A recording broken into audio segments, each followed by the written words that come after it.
Hi everyone, my name is Adarsh Mishra and आप देख रहे हैं यूथ नेशन कोडर्स। आज हम लोग बात करने वाले हैं अपने object oriented programming using Python InfyTQ के डे 3 के जो बचे हुए असाइनमेंट्स हैं उनके बारे में। तो आज हम लोग यहाँ पे देखेंगे असाइनमेंट नंबर 19, 20, 21 एंड 22। इन चारों को हम लोग क्या करेंगे, एक एक करके यहाँ पे देखेंगे इसको कैसे सॉल्व करना है।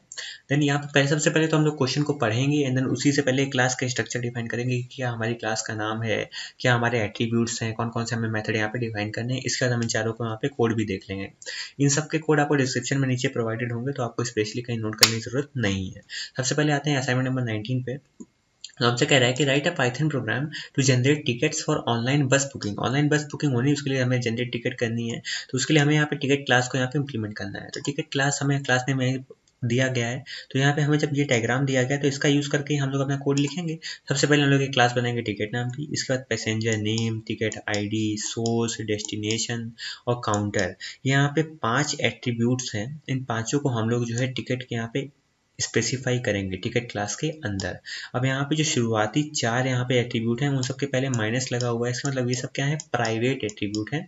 तो इन सब का गेटर भी बनेगा, इन सब का गेटर मेथड बनेगा। तो देखो यहाँ पे लास्ट जो है 4 मेथड क्या है, ये चारों गेटर मेथड है। देखो ये चारों गेटर मेथड है।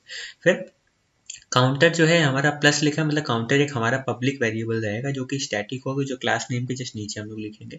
हम लोग वहाँ पे एक कंस्ट्रक्टर बनाएंगे जिसमें पैसेंजर नेम, सोर्स और डेस्टिनेशन को हम लोग इनिशियलाइज करेंगे।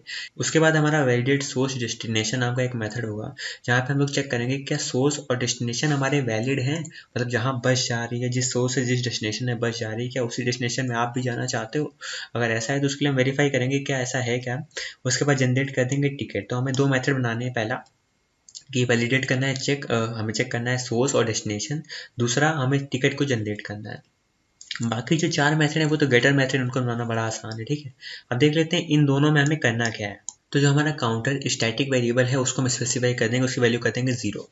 फिर हमसे कह रहे हैं वैलिडेट सोर्स डेस्टिनेशन नाम का जो मेथड है उसमें क्या करना है, उसमें हमें चेक करना है कि भाई जो सोर्स और डेस्टिनेशन जो है उसमें सोर्स जो है हमारा वो हमेशा दिल्ली रहना चाहिए और डेस्टिनेशन जो है मुंबई, चेन्नई, पुणे या कोलकाता हो सकती है। तो भाई इस मेथड में हमें सबसे पहले जो सोर्स मिलेगा हम उसको चेक करेंगे कि क्या वो दिल्ली है कि नहीं। अगर वो दिल्ली है तो फिर हम चेक करेंगे क्या डेस्टिनेशन मुंबई, चेन्नई, पुणे या कोलकाता में है। अगर इन चारों में है हमारी डेस्टिनेशन और सोर्स हमारा दिल्ली है तो इसका मतलब हम लोग ट्रू रिटर्न कर देंगे कि हाँ भाई बिल्कुल सही बात है, बिल्कुल वैलिड है, सोर्स और डेस्टिनेशन यही हमारी बस भी जा रही है। अगर ऐसा नहीं है तो हम रिटर्न कर देंगे फॉल्स। जनरेट करना है टिकट, तो उसके लिए हमने एक मेथड बनाया हुआ है। उसमें क्या करेंगे, सबसे पहले हम लोग जब भी इस मेथड को कॉल करेंगे हम लोग क्या करेंगे, चेक कर लेंगे कि क्या हमारा जो सोर्स और डेस्टिनेशन है ये वैलिड है कि नहीं। इसको चेक करने के लिए हमने एक मेथड बना रखा होगा, तो हम लोग उसको कॉल कर देंगे कि वैलिडेट करेंगे सोर्स एंड डेस्टिनेशन। फिर हम लोग चेक करेंगे कि अगर हमारा ये सोर्स एंड डेस्टिनेशन वैलिड है तो जनरेट करेंगे टिकट की आईडी और उसको जो है हम पकड़ा देंगे टिकट आईडी नाम के एट्रीब्यूट में। फिर टिकट आईडी जो है वो जनरेट होगा, वो कैसे जनरेट होगा, जो सोर्स का पहला लेटर उठेगा, उसके बाद जो डेस्टिनेशन है वो उसका दूसरा लेटर होगा। और हमसे कह रहा है कि अपने मन से एक वैल्यू जनरेट होगी 01, 02, 03 ऐसे। जैसे दिल्ली से मुंबई जाना है तो DM01। अब किसी और को जाना है दिल्ली से पुणे तो वो क्या बोलेगा DP02। तो इस तरह से हमारी टिकट जो है वो जनरेट होगी।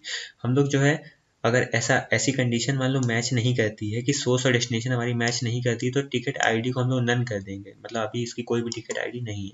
और मान लो इसको फॉलो करता है तो उसके हिसाब से हम लोगों ने यहाँ पे देख लिया कि क्या क्या किस तरह से हमें जो है उसके टिकट आईडी को यहाँ पे डिज़ाइन करना है। यहाँ पे DC11 का मतलब क्या है, दिल्ली से वो चेन्नई जा रहा है और कौन सी टिकट नंबर, टिकट नंबर 11 है। ठीक है, तो असाइनमेंट नंबर 19 का हम लोग सोल्यूशन यहाँ पे देख लेते हैं पहले और देखते हैं इसे कैसे सॉल्व करना है।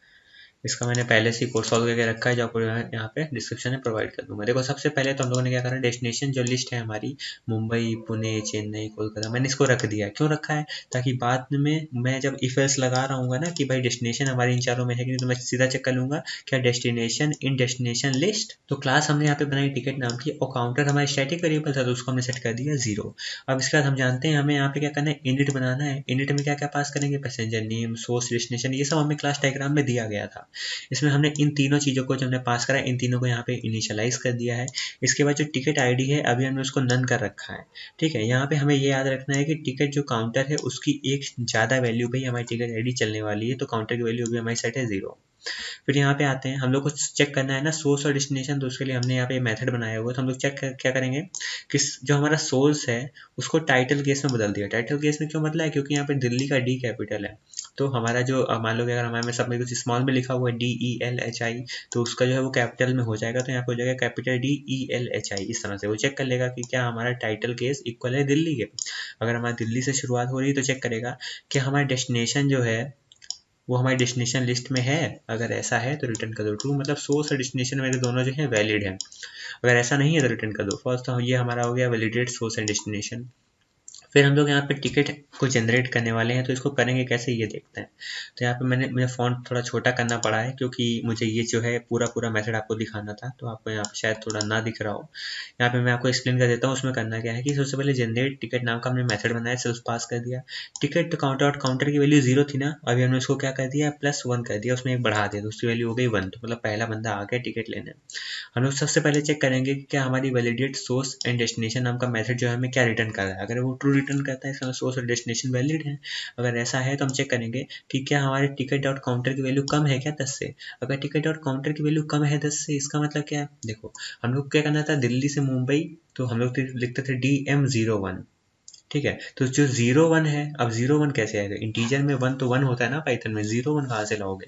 तो 01 के लिए पहले हम लोग स्पेशली कैरेक्टर का 0 वहाँ पे ऐड कर देंगे। तो हम लोग को चेक करा कि अगर हमारी आईडी 10 तक है, मतलब 0 से 9 तक के हमारे जो शुरुआती 9 कह सकते हो जो टिकट की आईडीज हैं, उसके लिए हम लोग क्या करेंगे कि सेल्फ डॉट टिकट आईडी में वैल्यू क्या आ जाए, सबसे पहले सोर्स का 0 इंडेक्स उठ जाए, फिर डेस्टिनेशन का 0 इंडेक्स उठ जाए, मतलब जो पहला कैरेक्टर है वो उठ जाए, फिर उसका 0 हम अपने मन से ऐड करेंगे। इसीलिए हमने यहाँ पे चेक करा था, अगर 0 से 9 के बीच में है तो 0 हमें अलग से लगाना पड़ेगा, 01, 02, 03 ऐसे। तो हमने वहाँ पे 0 लगा दिया और टिकट डॉट काउंटर की वैल्यू ऐसे रख दी।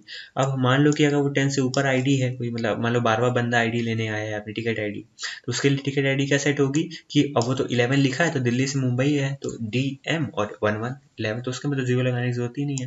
तो वही चीज़ है, तो यहाँ पे ऊपर वाली लाइन पे ये और यहाँ पे नीचे वाली लाइन पे सिर्फ डिफरेंस यहाँ है कि हम लोगों ने यहाँ पे 0 लगाया था क्योंकि वो 0 से लेकर 9 तक की डिजिट थी, और यहाँ पे हम लोगों ने नहीं लगाया हुआ 0 क्योंकि 11, 10, 11, 12 ऐसे आ गए, तो यहाँ पे 0 लगाने की जरूरत नहीं है। तो हम लोग इस तरह से जनरेट कर लेंगे अपनी टिकट।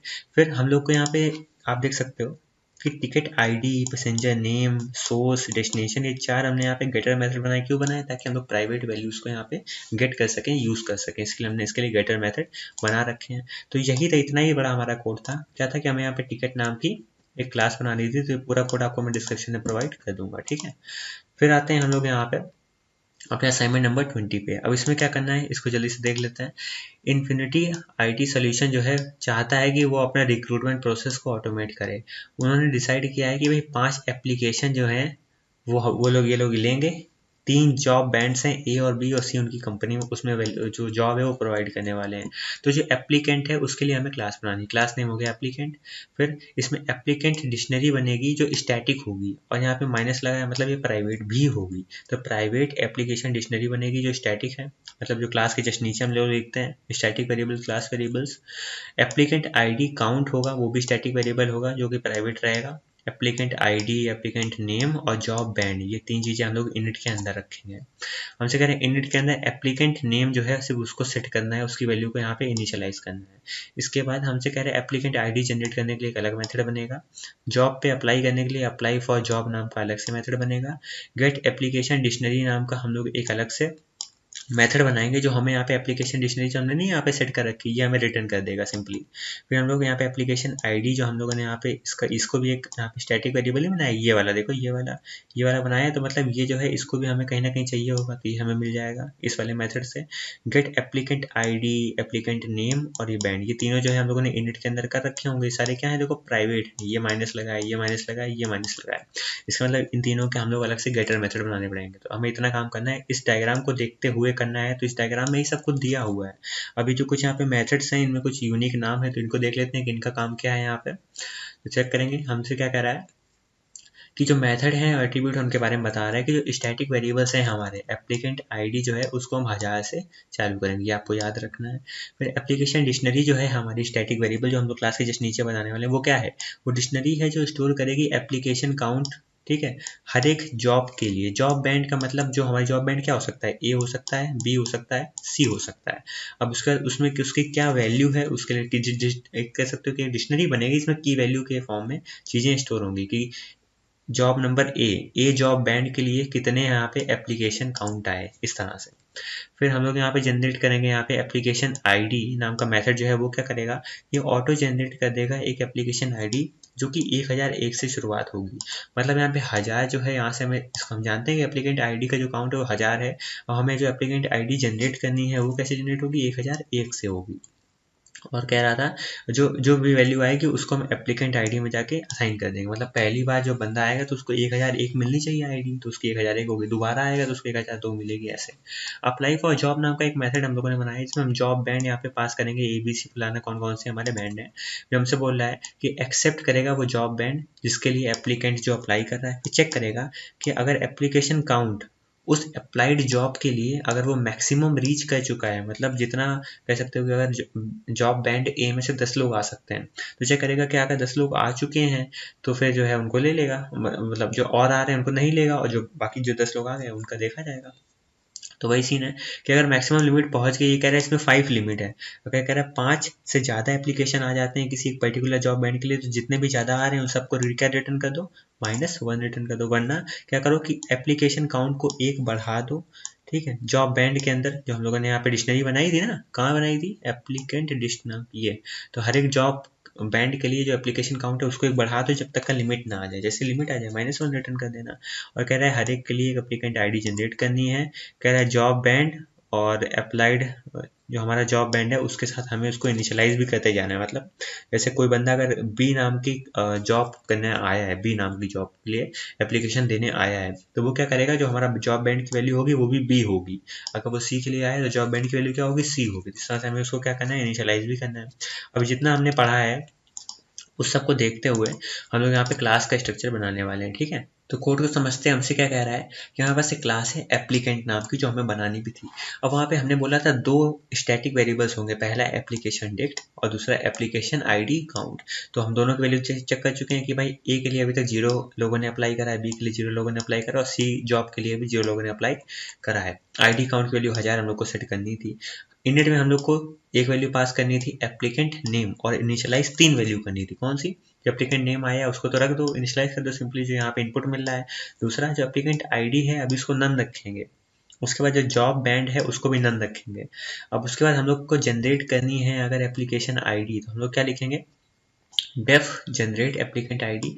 इसके अंदर जो हमारा काउंट वैल्यू है अभी 1000 है, तो अगर पहला पहला बंदा है उसको 1001 आईडी मिलनी चाहिए, तो हम लोग क्या सेट कर देंगे कि जो हमारी एप्लीकेंट आईडी है वो क्या हो जाए, जो हमारा एप्लीकेंट आईडी का है काउंट वो हमारा सेट हो जाए। उसको हम लोग पहले एक बढ़ा भी देंगे और उसके बाद उसको जो एप्लीकेंट आईडी में रख भी देंगे।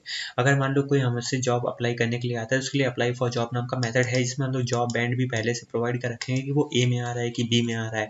तो अगर वो ए में आएगा तो हम लोग यहाँ पे एप्लीकेंट डिक्ट नाम की जो डिक्शनरी, इसमें ए नाम की के सामने जो वैल्यू है उसको एक बढ़ा देंगे सिंपली। तो वही हमें यहाँ पे करना है कि अगर एप्लीकेंट, हमारी एप्लीकेंट डिक्शनरी जो है उसमें पर्टिकुलर जॉब बैंड जो है वो अगर 5 के बराबर आ चुका है, मतलब अगर उसके पास पहले चेक करेंगे कि क्या लिमिट तो नहीं भर गई है।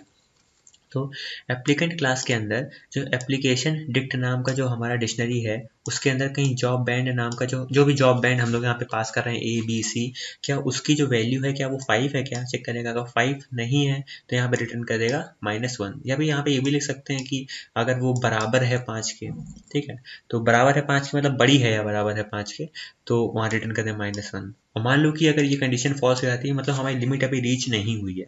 अगर लिमिट नहीं रीच हुई है तो जो एप्लीकेंट का जो एप्लीकेशन डिक्शनरी है उसमें उस पर्टिकुलर जॉब बैंड के सामने वैल्यू एक बढ़ा दो, तो अगली बार 0 से ए के सामने 0 बढ़ा तो ए के सामने 1 हो जाएगा।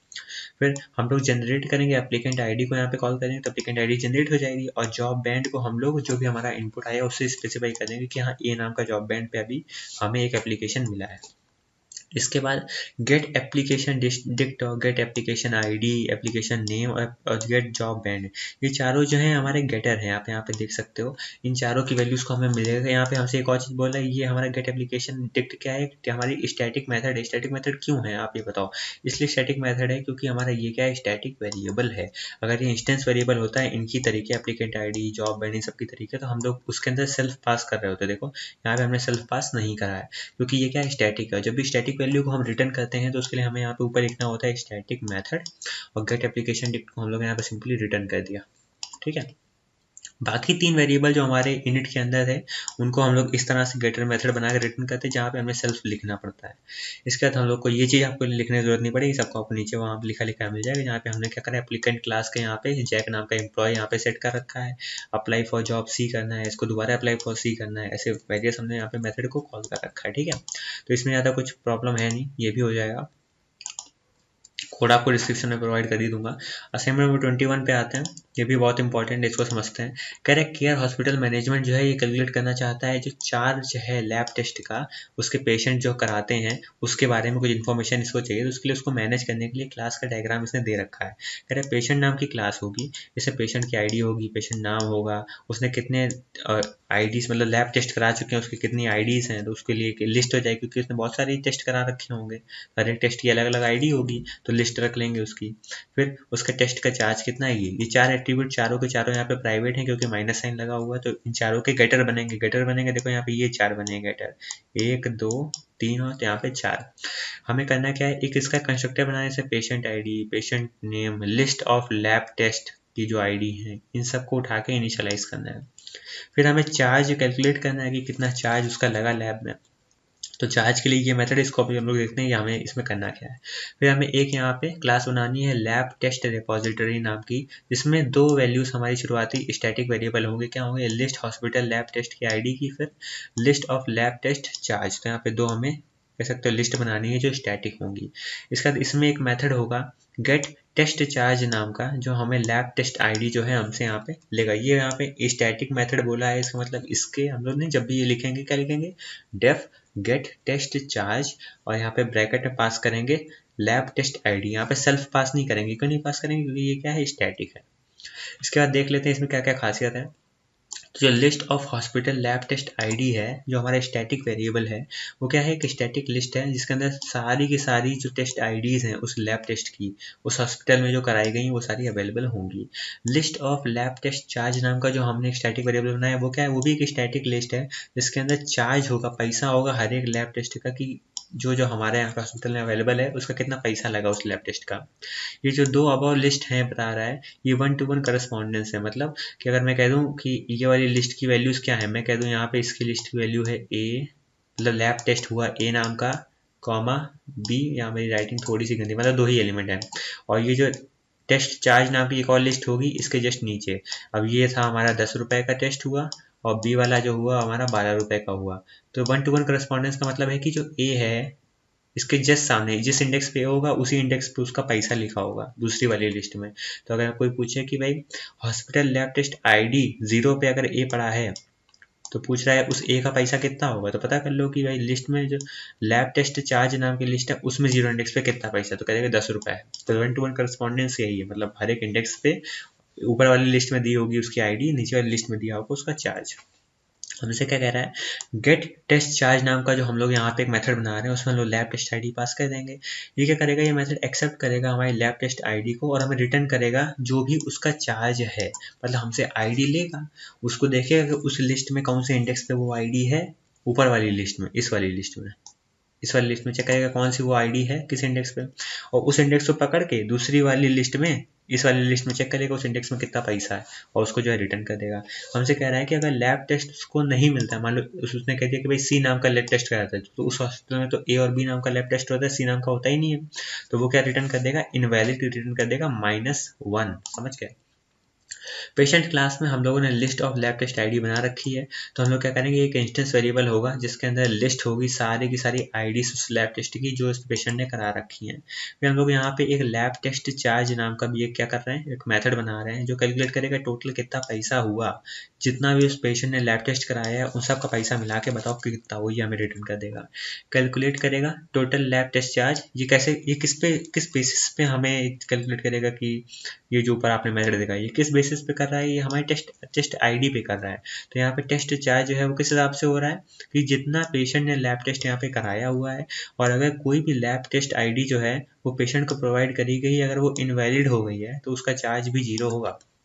मतलब जैसे कोई पेशेंट आया, उसने उस लैब से एको टेस्ट कराया नहीं है, तो उसका जो चार्ज भी होगा वो भी जीरो होगा। तो हम लोग को यहाँ पे ये चीज़ जो है ध्यान में रखनी होगी, ये लाइन यहाँ पे इंपॉर्टेंट है। अब यहाँ पे एक और चीज़ हमें दी गई है कि हमें जो हमारा एक और एट्रीब्यूट था लैब टेस्ट चार्ज नाम का, उसे हमें इनिशियलाइज करना होगा टोटल लैब टेस्ट के चार्ज से। जितना भी टोटल वैल्यू हमारी आई है उसको सारी जो फाइनल वैल्यू आएगी, कितना पैसा उसको डिपॉजिट करना है, वो सारा स्टोर कर देंगे हम लैब टेस्ट चार्ज नाम के वेरिएबल में। अब आपको इतना सब याद रखना पड़ेगा असाइनमेंट नंबर 21 को सॉल्व करने के लिए। मतलब आपके सामने ये सब चीज़ें होंगी, बट मैं आपको ऐसे बता दे रहा हूँ क्योंकि बार बार उसको ओपन करना फिर आपको कोड समझाना वो मेरे लिए फिजिबल नहीं है। क्लास पेशेंट बनाया, उसके बाद हम इसका कंस्ट्रक्टर बनाएंगे। इसमें 4 वैल्यूज पास होंगी, पेशेंट आईडी, पेशेंट का नाम, list of lab test ID, sorry 3 values यहाँ पे पास होंगी। और यहाँ पे तीनों के तीनों को हम लोग यहाँ पे इनिशियलाइज कर देंगे। बट चौथी वैल्यू जो है वो अंदर है, क्या है कि जो टेस्ट का चार्ज है वो 0 होगा। मतलब अभी जब ये पेशेंट आया है तो अभी उससे पैसा नहीं लेंगे, उसको टेस्ट कराने दो। अब जो हमने यहाँ पे जितनी वैल्यूज ऊपर लिखी हैं उन सब के लिए वो सारी क्या है, प्राइवेट है, तो उन चारों के लिए गेटर बना दिए कि भाई get patient ID, get patient name, get list of lab test ID, get lab test charge, ये सब ठीक है। अब मान लो कि हमें यहाँ पे चेक करना है कि भाई कैलकुलेट करना है लैब टेस्ट का चार्ज।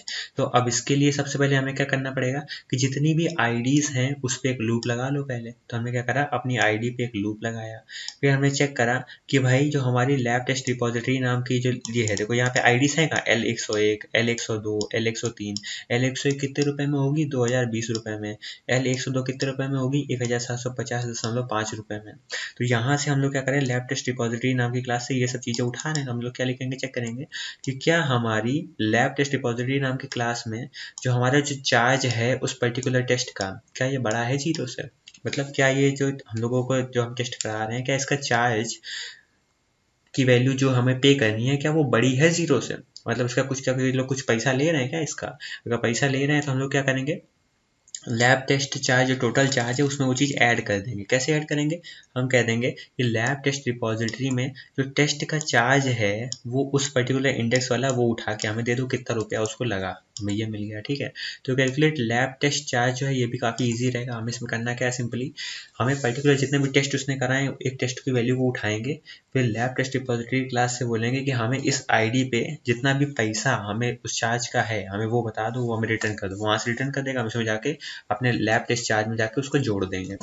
अब इसका लैब टेस्ट रिपोजिटरी नाम के हम लोग एक क्लास बनाएंगे। इसमें क्या करेंगे, हमें होता है 2 स्टैटिक लिस्ट होंगी। हमारे 2 स्टैटिक लिस्ट हैं, पहली लिस्ट है आईडीज़ की, दूसरी लिस्ट है हमारे चार्ज की। इसके बाद हमने यहाँ पे अभी जाना था कि जो गेट टेस्ट चार्ज नाम का मेथड होगा ये क्या होगा, स्टैटिक होगा। मतलब इसमें हम लोग सेल्फ पास नहीं करेंगे, सिर्फ लैब टेस्ट आईडी पास करेंगे। हम लोग चेक करेंगे क्या हमारी जो आईडी है वो हमारी लिस्ट ऑफ हॉस्पिटल आईडीज में है कि नहीं। मतलब जो हमारी जो भी टेस्ट की आईडी होगी वो इस लिस्ट में होनी चाहिए। अगर मान लो L105 नाम का हमने टेस्ट कराया बट वो तो इस लिस्ट में है ही नहीं, मतलब ये हॉस्पिटल उस टेस्ट का जिम्मेदार नहीं है। हम लोग क्या करेंगे, चेक करेंगे कि भाई अगर हमारी वो पर्टिकुलर आईडी इस लिस्ट में मैच कर जाती है तो हम लोग क्या करेंगे कि उस पर्टिकुलर आईडी का इंडेक्स देखेंगे। मान लो कि हमने L101 वाली आईडी जो है ये हमने ये टेस्ट कराया इस पर्टिकुलर आईडी का, तो इसका इंडेक्स क्या है, इसका इंडेक्स 0 है। अब इसका इंडेक्स 0 है तो मतलब हम लोग चार्ज वाली लिस्ट में 0 इंडेक्स पे वैल्यू देख लेंगे, हमें तो पता चल जाएगा फिर L101 कितने रुपए में हुआ। तो यहाँ 2020 रुपए में हुआ है। तो इसके लिए हमें करना क्या पड़ेगा, पहले जो हमारी लैब टेस्ट की आईडी है उस लिस्ट में उसका इंडेक्स देख लो, उसके बाद चार्ज वाली लिस्ट से उस इंडेक्स पे पैसा निकाल लो। तो भाई हमने करा है कि हम लोग क्या कर रहे हैं, I1 में क्या सेट कर देंगे, इंडेक्स सेट कर देंगे किसका, जो हमारी आईडी है, आईडी लिस्ट ऑफ आईडी, वहाँ से चेक कर लेंगे कि हमारी टेस्ट आईडी जो है वो उसका इंडेक्स क्या है। इंडेक्स आ गया, उसके बाद हम लोग क्या करेंगे, उस पर्टिकुलर इंडेक्स का यूज़ करके हम लोग चार्ज वाली लिस्ट से उस पर्टिकुलर इंडेक्स पे जो भी वैल्यू पड़ी है वो हम उठा लेंगे और वो उठा के हम लोग रिटर्न कर देंगे। तो गेट टेस्ट चार्ज नाम का मेथड क्या कर रहा है, हमारी आईडी को चेक करेगा इस लिस्ट में कहाँ पे है, उसका इंडेक्स उठाएगा, उस इंडेक्स पे पैसों वाली लिस्ट में जाएगा, वहाँ से उस इंडेक्स पे जो वैल्यू पड़ी होगी उसको उठा लेगा और उसको हमें रिटर्न कर देगा। अगर मान लो कि ऐसा नहीं होता है कि वो टेस्ट जो है हमारी इस लिस्ट में नहीं है तो हम लोग क्या रिटर्न कर देंगे, -1। इसके बाद ये जो आपने यहाँ लाइन देख रखी है ये सारी आपको जो है वहाँ पे पहले से लिखी लिखाई मिलेंगी कि भाई उसने क्या करा है, क्लास को कॉल करा हुआ है, सैम नाम का बंदा है उसको जो है भेज रहे हैं 1010, मतलब ये वाला इसने आईडी जो है यहाँ पे ये लैब टेस्ट जो है ऐसा 1010 आईडी वाला कराया है। ठीक है, अब वो जो है उसको अपना चार्ज यहाँ पे टेस्ट करना है, फिर उसको हम प्रिंट करना है। तो सब डिटेल तो फालतू के सब आप बाद में देख सकते हो। ठीक है, फिर आते हैं अपने लास्ट असाइनमेंट में, असाइनमेंट नंबर 22 में। इसमें हमें क्या करना है ये हमसे कह रहा है फेरीलैंड मल्टीप्लेक्स है, ये अपनी टिकट बुकिंग को ऑटोमेट करना चाहता है और सीट एलोकेशन प्रोसेस को भी ऑटोमेट करना चाहता है। इसमें दो बड़ी बड़ी स्क्रीन है जिसकी अलग अलग अपनी कैपेसिटी है। तो कह रहा है दो मूवी जो है वो हर रोज इसमें चलती हैं, एक शो चलता है और एक क्या चलती है, मूवी चलती है। कह रहे बुकिंग हमेशा ओपन होती है सुबह सुबह जब भी हमारा शो आने वाला होता है। तो हमसे कह रहा है कि जो मूवी का नाम है और टोटल टिकट अवेलेबल है, टिकट प्राइस है और लास्ट सीट नंबर जो एलोकेट हुई है दोनों मूवीज के लिए, इसको हम लोग एक लिस्ट में स्टोर करके रखते हैं। हमसे क्या है दोनों लिस्ट में 1 to 1 करस्पॉन्डेंस है। 1 to 1 करस्पॉन्डेंस का मतलब मैंने आपको बताया है कि अगर एक लिस्ट के पर्टिकुलर इंडेक्स को हम लोग उठा लें तो दूसरी लिस्ट में जो इंडेक्स होगा उसी चीज़ का, वो दोनों जो वैल्यूज होंगी आपस में रिलेट कर रही होंगी। जैसे कि अपना कैसे रिलेट कर रहा था लास्ट क्वेश्चन में, जो हम लोग का पैसा था, ठीक है, जो पैसा हमारा था वो किससे रिलेट कर रहा था, अपने लैब टेस्ट की आईडी से। तो आईडी एक और लिस्ट में है, पैसा दूसरी लिस्ट में है, दोनों एक ही इंडेक्स पे, ठीक है। फिर यहाँ पे कह रहा है डिटेल जो है पहली मूवी की वो अवेलेबल हो जाएगी 0 इंडेक्स पे और सेकंड मूवी की डिटेल है 1st इंडेक्स। मतलब एक लिस्ट है, इसमें मूवीज की डिटेल जो है हमें यहाँ पे दी जा रही है। बड़ा सा क्लास डायग्राम है, कह रहा है मल्टीप्लेक्स नाम की क्लास होगी। फिर हमसे कह रहा है list of movie name static variable है, क्लास के जस्ट नीचे लिखेंगे। लिस्ट टोटल टिकट, ये भी स्टैटिक है, इसको भी क्लास के नीचे लिखेंगे। टिकट प्राइस भी स्टैटिक है, इसको भी क्लास के नीचे लिखेंगे। List of last seat number, इसे भी हम लोग जो है क्या करेंगे, कह सकते हो स्टैटिक रखेंगे। मतलब ये चारों वैल्यूज क्लास के जस्ट नीचे आएंगे, इनिट के अंदर नहीं जाएंगी। इनिट के अंदर क्या जाएगा, सीट नंबर और टोटल प्राइस, ये सारी वैल्यू जो हमारी प्राइवेट होंगी। इसका मतलब समझ रहे हो कि ये हमारी लिस्ट होगी, इसमें मूवी नेम होगा M1 M2 M3 M4 ऐसे ऐसे। फिर टोटल टिकट होंगी हमारी T1 T2 T3 T4 ऐसा। फिर टिकट का प्राइस होगा यहाँ पे तो P1, फिर यहाँ P2 P3 P4 ऐसा। फिर एक हमारे लास्ट सीट नंबर होगा, मान लो S1, ठीक है। S1 नहीं कह सकते, मतलब 200 300 ऐसे होगा, बट मैं एग्जांपल दे रहा हूँ कि ऐसे ये 4 लिस्ट होंगी, देखो ये सारी ऐसे। अब ये सब के सब क्या है, ये हमारी स्टैटिक है। इसका मतलब 1 to 1 करस्पॉन्डेंस का मतलब पहले इंडेक्स पे क्या क्या हमें इन्फॉर्मेशन मिल जाएगी। इन चारों लिस्ट के पहले इंडेक्स पे एक ही चीज़ की इन्फॉर्मेशन है, क्या, किस मूवी का नाम है, उसकी टोटल टिकट कितनी है, उसका प्राइस कितना है और उसका कौन सा सीट नंबर लास्ट हमने एलोकेट करा हुआ है। तो ये चारों चीज़ें एक इंडेक्स में मिल जाएंगी, इसलिए ये था हमारा 1 to 1 करस्पॉन्डेंस का मतलब। इनिट हम लोग बनाएंगे, वैल्यू इनिशियलाइज करेंगे। जनरेट सीट नंबर में हम लोग मूवी इंडेक्स और नंबर ऑफ टिकट को पास कर देंगे। और इसमें कुछ काम होगा, अभी देखेंगे क्या काम है। चेक सीट अवेलेबिलिटी नाम का मेथड, ऐसे मूवी इंडेक्स और नंबर ऑफ टिकट हम लोग पास करने वाले हैं। कैलकुलेट टिकट प्राइस नाम का मेथड है, उसमें movie index number of ticket pass करने वाले हैं। मतलब मेथड बनाना काफ़ी आसान है, इसमें सब दिया हो गया, आपको कुछ परेशानी नहीं होगी। फिर बुक करना है टिकट, उसके लिए एक मेथड है, उसमें मूवी नेम और नंबर ऑफ टिकट इसमें भी पास करेंगे हम लोग। यहाँ पे सीट नंबर और टोटल प्राइस ये दोनों इनिट के अंदर आएंगे, तो इन दोनों की है क्या, ये प्राइवेट वैल्यू है, तो इनके लिए गेटर बन जाएगा इन दोनों का, ये देखो ये 2 का गेटर बन जाएगा, ठीक है। अब हम लोग देख लेते हैं हमें क्या क्या यहाँ पे चीज़ें प्रोवाइड कर रहा है। मेथड का डिस्क्रिप्शन दिया गया है कि चेक सीट अवेलेबिलिटी में हम लोग मूवी इंडेक्स और नंबर ऑफ टिकट पास कर रहे हैं। ये चेक करेगा कि क्या सीट जो है वो उस पर्टिकुलर मूवी के लिए अवेलेबल है। हमसे कह रहा है कैलकुलेट करना है टिकट का प्राइस, तो कैलकुलेट टिकट का प्राइस करना है, उसमें मूवी इंडेक्स और नंबर ऑफ टिकट जो है हमें यहाँ पे दी गई है। हमें कैलकुलेट करना है कि भाई कितना टोटल टिकट का प्राइस होगा उस मूवी के लिए। तो यहाँ पे जो कोड है वो स्टार्टर कोड में प्रोवाइड किया गया है, ठीक है। इसका मतलब सिंपली जो है हमें पहले से ही जो हमारे कोड दिया गया है, गिवन है, तो वो हमारा वहाँ पे पहले से प्रोवाइडेड है, तो यहाँ पे कोई इशू नहीं है। स्टार्टर कोड का मतलब होता है वो कोड जो आपको लिखना ना पड़े यहाँ पे, ठीक है, वो जो पहले से वहाँ उसमें लिखा हुआ है। जनरेट सीट नंबर नाम का जो मेथड है, हमसे मूवी इंडेक्स लेगा, नंबर ऑफ टिकट्स लेगा, ये हमें क्या करेगा, एलोकेट करेगा नंबर ऑफ सीट उस पर्टिकुलर मूवी के लिए। सीट नंबर खुद से हम लोग जनरेट करने वाले हैं। कैसे जनरेट होगा, देखो जैसे कि मान लो सीट नंबर जो है वो 1 से शुरुआत होगी, तो हम लिखेंगे M1 अगर वो मूवी 1 के लिए है। मूवी 2 देखने आया तो उसके लिए हम कह देंगे M2 M3 M4 ऐसे। तो M1 का पहली टिकट, फिर M1 की दूसरी टिकट, M1 की तीसरी टिकट, और M2 के लिए कोई आया तो M2 की पहली टिकट, M2 की दूसरी टिकट। इस तरह से हम लोग जो है चीज़ों को असाइन करने वाले, नंबर्स को असाइन करने वाले हैं। फिर कह रहा है कि जो total number of ticket available है उस पर्टिकुलर गिवन मूवी के लिए, उसको हम लोग लिस्ट ऑफ टोटल टिकट में रखने वाले हैं। फिर हमसे कह रहा है कि जो लास्ट सीट नंबर है उसको हम लोग यहाँ पे क्या कर देंगे, अपडेट कर देंगे, और उसको जो है गिवन जो भी हमारी मूवी का लास्ट सीट नंबर है उसको वहाँ पे प्रोवाइड कर देंगे कि हाँ भाई इस पर्टिकुलर सीट नंबर जो है हमारी लास्ट है, लास्ट एलोकेटेड है, मतलब इस पे बंदा आ चुका है। रिटर्न करना है list of generated seat number. इसके लिए हम लोग क्या करेंगे, यहाँ पे एक बुक टिकट नाम का एक बना कह सकते हो कि मेथड बना देंगे, मूवी नेम और नंबर ऑफ टिकट पास कर देंगे। ये क्या करेगा, बुक करेगा जो हमारी टिकट है उसको, रिटर्न कर देगा 0 अगर मूवी का नाम इनवैलिड है। मान लो कोई अगर बादशाह देखने आया है और उसको आप जो है कुंफू असल दिखा रहे हो तो नहीं देखेगा, तो उस केस में रिटर्न कर देगा 0। रिटर्न कर देगा -1 अगर बहुत सारी टिकट जो है ये नॉट अवेलेबल है हमारी मूवी के लिए।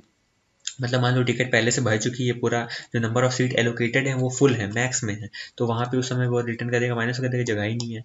अगर ऐसा नहीं है तो क्या करेगा, जनरेट कर देगा सीट नंबर कि हाँ भाई इस पर्टिकुलर सीट नंबर पे आपको जगह मिल जाती है। उसके बाद जो हमारे सीट नंबर नाम का एट्रीब्यूट है उसको इनिशियलाइज कर देगा जो list of generate seat numbers नाम का हमारी लिस्ट है उससे, और हमारी टोटल प्राइस को टिकट करके हमें बता देगा इतना पैसा लगेगा। तो ठीक है, इसका जो सोल्यूशन वो भी हम लोग यहाँ पे देख लेते हैं कि इसको कैसे बनाना है। जो क्लास डायग्राम होता है उसी को देख के असल में बनाते ही हैं। यहाँ पे काफ़ी बड़ा कोड है, देखो जैसे क्लास में बनाया मल्टीप्लेक्स, अब 4 स्टैटिक वेरिएबल थे, चारों यहाँ मेंशन कर दिए। Movie name, movie 1, movie 2, total ticket इसमें 100 टिकट्स हो सकती हैं, इसमें 60 टिकट होंगी। लास्ट सीट नंबर इसमें कौन सा, इसमें M10 है और इसमें अभी तक कोई बैठा ही नहीं है। टिकट प्राइस 150 रुपये, 200 रुपये, ठीक है। इनिट जो है वो इनिट क्या करेगा, कंस्ट्रक्टर होता है, ये क्या करेगा, सेल्फ डॉट सीट नंबर को हम नन कर देंगे, टोटल प्राइस को नन कर देंगे, ठीक है। अब इसके बाद हम लोग क्या करेंगे कि कैलकुलेट टिकट प्राइस नाम का मेथड बना रहे हैं, इसे मूवी इंडेक्स और नंबर ऑफ टिकट हम लोग यहाँ पे पास कर रहे हैं। तो अगर आपको यहाँ पे टिकट प्राइस टोटल कैलकुलेट करना है तो आप लोग क्या करोगे, टोटल प्राइस में क्या आ जाएगा कि भाई मल्टीप्लेक्स क्लास में जो हमारी टिकट प्राइस का लिस्ट है उसमें चेक कर लो कि कौन से इंडेक्स पे है हमारा, और उसमें मल्टीप्लाई कर दो उसको कितनी टिकट चाहिए, तो ऑब्वियसली 10 टिकट चाहिए तो 10 इंटू, और हमारे उस एक का प्राइस कितना है, 100 रुपये, तो 150 रुपये मान लो, 150 इंटू 100, तो ऐसे आ जाएगी वैल्यू।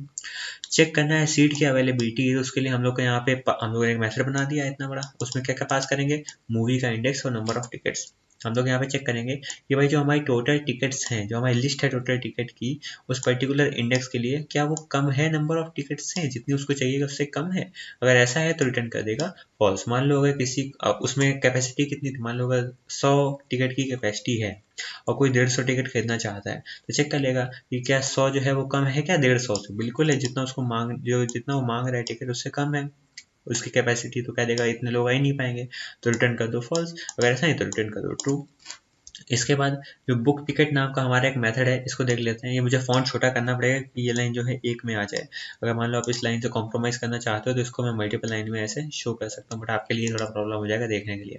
बुक टिकट में हम लोग मूवी नेम और नंबर ऑफ टिकट पास कर देंगे। हम लोग मूवी नेम को लोअर केस में बदल देंगे और चेक करेंगे क्या ये हमारी क्या मूवी नेम की लिस्ट में है कि नहीं। अगर वो नहीं है तो रिटर्न कर दो 0, वरना हम लोग चेक करेंगे कि क्या जो टोटल टिकट है, तो हम लोग वहाँ पे पास कर देंगे कि जो हमारी लिस्ट का मूवी नेम है उस पर्टिकुलर इंडेक्स पे चेक करो कि क्या हमारी जो टोटल टिकट है वो वैलिड है कि नहीं, क्या वो हमारी जो कैपेसिटी है वो हमारी कम है नंबर ऑफ टिकट जो तो उसकी चाहिए उसके लिए। अगर ऐसा है तो रिटर्न कर दो -1, मतलब जो कैपेसिटी हमारे बैठने के लिए है अगर वो कम है जितना उसको चाहिए तो रिटर्न कर दो -1, फालतू उन लोग को पहले अंदर भेजोगे, बाद में बवाल काटेंगे। अगर ऐसा नहीं है तो सब कुछ सही चल रहा है, हम लोग क्या करेंगे मूवी का इंडेक्स यहाँ पे सेट कर देंगे। कैसे सेट करेंगे, जो हमने लिस्ट बनाई है लिस्ट मूवी नेम की, उसमें मूवी नेम का इंडेक्स पहले निकाल के रख लेंगे। इसके बाद मूवी नेम का इंडेक्स आ गया तो वहाँ से हम लोग जो है बाकी लिस्ट पे भी उस पर्टिकुलर इंडेक्स से एक्सेस कर सकते हैं क्योंकि 1 to 1 करस्पॉन्डेंस है। तो सेल्फ डॉट सीट नंबर में क्या आ जाएगा, जनरेट सीट नंबर को हम लोग यहाँ पे कॉल कर देंगे, उस मूवी का इंडेक्स भेज देंगे भाई इस इंडेक्स पे जो है हमने उस इंडेक्स पे बाकी चारों लिस्ट से वैल्यूज उठा सकते हो और नंबर ऑफ टिकट हम अपने बता देंगे इतनी है। इसके बाद हम लोग टिकट का प्राइस कैलकुलेट कर लेंगे, उसके लिए भी हम लोगों ने ऊपर यहाँ पे मेथड बना रखा है मूवी इंडेक्स और नंबर ऑफ टिकट पास कर देंगे। जनरेट करना है अगर हमें सीट नंबर तो वो कैसे जनरेट होगा, मैंने कह दिया कि भाई मूवी इंडेक्स और नंबर ऑफ टिकट ये हमने पास कर दिया है। इसके बाद प्रीफिक्स हमें पता है कि अगर पहली मूवी है तो M1 होता है, दूसरी मूवी है तो M2 होता है। टिकट लिस्ट जो है और नंबर ऑफ टिकट्स हैं इसको हमने सेट कर दिया। तो प्रीफिक्स जो है हमारा वो क्या अभी सेट है, एम्प्टी स्ट्रिंग है। टिकट की जो लिस्ट है उसको हमने सिंपली लिस्ट ऐसे बना रखा है। नंबर ऑफ टिकट्स जो है वो हमारी इंटीजर में कन्वर्ट हो जाएगा, वो वैल्यू जो भी हमारी है।